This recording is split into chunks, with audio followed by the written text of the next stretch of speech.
Today, December the 28th, is the Feast of the Holy Family of Jesus, Mary, and Joseph. Do you sometimes feel like a refugee in your own home, unable to find peace or stability? In our culture of constant noise, pressure, and distraction, many families can feel fractured, anxious, and even deeply unstable. Perhaps you're living with the apprehension of not being able to pay your bills, dealing with unstable marital situations, or facing the fear of illness.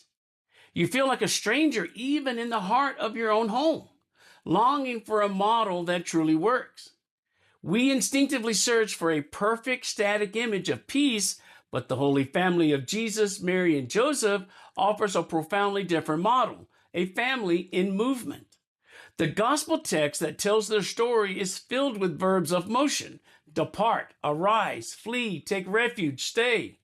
Their map is one of forced displacement: Bethlehem, Egypt, and then Nazareth.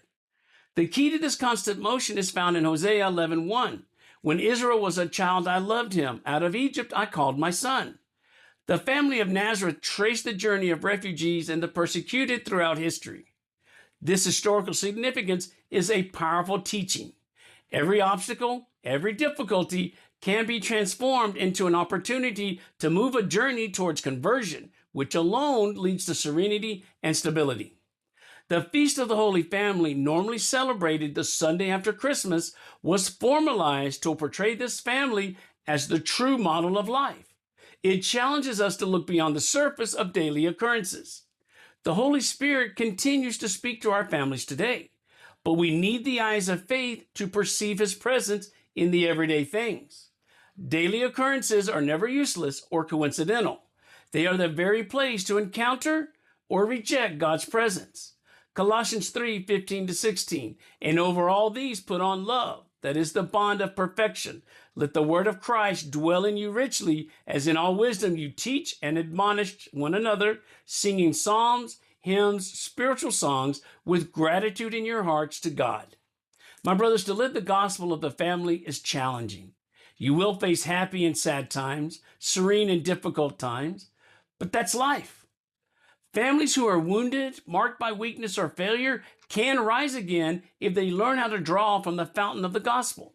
There you find the attractive, all-embracing way to live a beautiful life and rediscover new possibilities of starting over.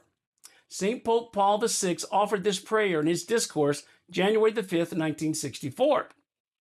The hidden life of Nazareth allows every person to be in communion with Jesus along the most ordinary paths of everyday life. Nazareth is the school in which we begin to understand the life of Jesus. That is, the school of the gospel. In the first place, may it teach us silence. Oh, may an appreciation of this stupendous and indispensable atmosphere for the Spirit return to us. May it teach us the way to live in the family. Nazareth reminds us what the family is, what communion of love is, its austere and simple beauty, its sacred and inviolable character. Finally, let us learn a lesson of work. O house of Nazareth, home of the carpenter's son, here we especially want to understand how to praise the severe but redeeming law of human labor. We want to greet workers throughout the world and show them their great model, their divine brother. My brothers, do not be a refugee in your own life. Convert your constant anxiety into confident motion and allow God's powerful hand to guide your family's journey. Be the family warrior God created us to be. God bless.